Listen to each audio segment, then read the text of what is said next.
Hi viewers, இன்றைக்கி macaroni mutton போட்டு எப்படி செய்வதுன்னு பார்க்கலாம். வாங்க, அதற்கு தேவையான பொருட்கள் என்னென்னு பார்க்கலாம். 2 வெங்காயம், 2 தக்காளி நல்லா மெலிசாக சாப் பண்ணி வச்சுக்கோங்க. இஞ்சி பூண்டு பேஸ்ட்டு, கொத்தமல்லி புதினா தழை, மெக்ரோனி, அப்புறம் மட்டன் சின்ன சின்ன பீசஸாக கட் பண்ணி க்ளீன் பண்ணி வாஷ் பண்ணி நம்ம இந்த மாதிரி எடுத்து வச்சுக்கலாம். இப்போ குக்கர் எடுத்துக்கோங்க. இதில் ஒரு 2 டேபிள் ஸ்பூன் அளவுக்கு நெய்யை ஊற்றிக்கோங்க. அதில் நம்ம சாப் பண்ணி வச்சுருக்கிற வெங்காயத்தை போட்டுக்கலாம். லாங் பட்டை ஏலக்காய் ஒரு சின்ன துண்டாக போட்டுக்கோங்க, ஜாஸ்தி வேண்டாம். அப்புறம் நம்ம சாப் பண்ணி வச்சுருக்கிற தக்காளியும் புதினா தழையும் அதில் சேர்த்துக்கலாம். சேர்த்துட்டு நல்லா வதக்கிக்கலாம். நல்லா வதங்கின உடனே 2 டேபிள் ஸ்பூன் அளவுக்கு இஞ்சி பூண்டு பேஸ்ட்டு நம்ம அதில் சேர்த்துக்கலாம். இவ்வளோ போதும். ஸோ நம்ம இதில் சேர்த்துட்டு வதக்கிக்கலாம். நல்லா வதங்கின உடனே நான் மட்டன் பீசஸ் மஞ்சத்தூள், சிறிதளவு உப்பு போட்டு நல்லா வேக வச்சு பாயில் பண்ணி வச்சுருக்கேன். அதை நம்ம இதில் சேர்த்துக்கலாம். இந்த குட்டி குட்டி பீசஸை நம்ம சேர்த்தா ரொம்ப நல்லாயிருக்கும். பசங்க ரொம்ப விரும்பி சாப்பிடுவாங்க. ஸோ எலும்பு பீஸ் இல்லாத சின்ன சின்ன பீசஸாக நம்ம இதில் போட்டு நல்லா வதக்கிக்கலாம்.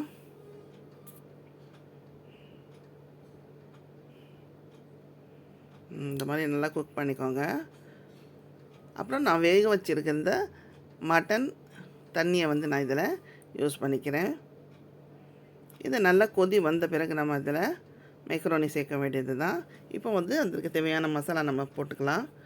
1 ஸ்பூன் மிளகாத்தூள், 1 ஸ்பூன் தனியாத்தூள், 1/4 டேபிள் ஸ்பூன் அளவுக்கு மஞ்சத்தூள் போதும். அதற்கு தேவையான உப்பு நம்ம சேர்த்துக்கலாம். சால்ட் சேர்த்துருக்கேன். இப்போது இது நல்லா வேகட்டும், அதாவது கொதி வரட்டும். நல்லா அந்த தண்ணி கொதி வந்த பிறகு நம்ம அதில் மெக்ரோனியை சேர்த்துக்கலாம். பாருங்கள், நல்லா கொதி வந்துச்சு, நல்லா வாசமாகவும் இருக்குது. பாருங்கள், மட்டன் நல்லா ஆல்ரெடி நான் வேக வச்சு தான் போட்டிருக்கேன். அவ்வளோதான். இப்போ நம்ம அதில் மெக்ரோனியை சேர்த்துக்கலாம். நல்லா சேர்த்துட்டு ஒரு 2 விசில் நம்ம வச்சு எடுத்து பார்ப்போம். வாங்க, இப்போ நம்ம தட்டை மூடி வச்சிடலாம். நல்லா கொதி வந்த பிறகு நம்ம அதுக்கு உப்பு கொஞ்சம் கம்மியாக இருக்குது. ஸோ சிறிதளவு உப்பு நான் மறுபடியும் சேர்த்துக்கிறேன். இப்போ குக்கர் தட்டு மூடிடலாம். பாருங்கள், ஒரு 2 விசில் விட்டு எடுத்த பிறகு பாருங்கள், மெக்ரோனி சூப்பராக வெந்து நல்லா குக் ஆகிருக்கு. ஸோ மட்டன் போட்டு நம்ம மெக்ரோனி செஞ்சுருக்கோம். இது ரொம்ப டேஸ்ட்டாகவும் சுவையாகவும் இருக்கும். நீங்கள் இந்த ரெசிபி கண்டிப்பாக ட்ரை பண்ணி பாருங்கள். பசங்க ரொம்ப விரும்பி சாப்பிடுவாங்க. மட்டன் சின்ன சின்ன பீஸஸாக கட் பண்ணி நீங்கள் போட்டு ட்ரை பண்ணி பாருங்கள். வாங்க, இப்போ நம்ம சர்வ் பண்ணிடலாம். இந்த ரெசிபி உங்களுக்கு பிடிச்சிருந்ததுன்னா இந்த வீடியோவை லைக் பண்ணுங்கள், ஷேர் பண்ணுங்கள், கமெண்ட் பண்ணுங்கள். மறக்காமல் பானூஸ் கிராண்ட் ஃபீஸ்ட் சேனலை சப்ஸ்கிரைப் பண்ணிடுங்க. அப்படியே பக்கத்தில் உள்ள பெல் ஐகான் பட்டனையும் ப்ரெஸ் பண்ணிடுங்க. Thank you.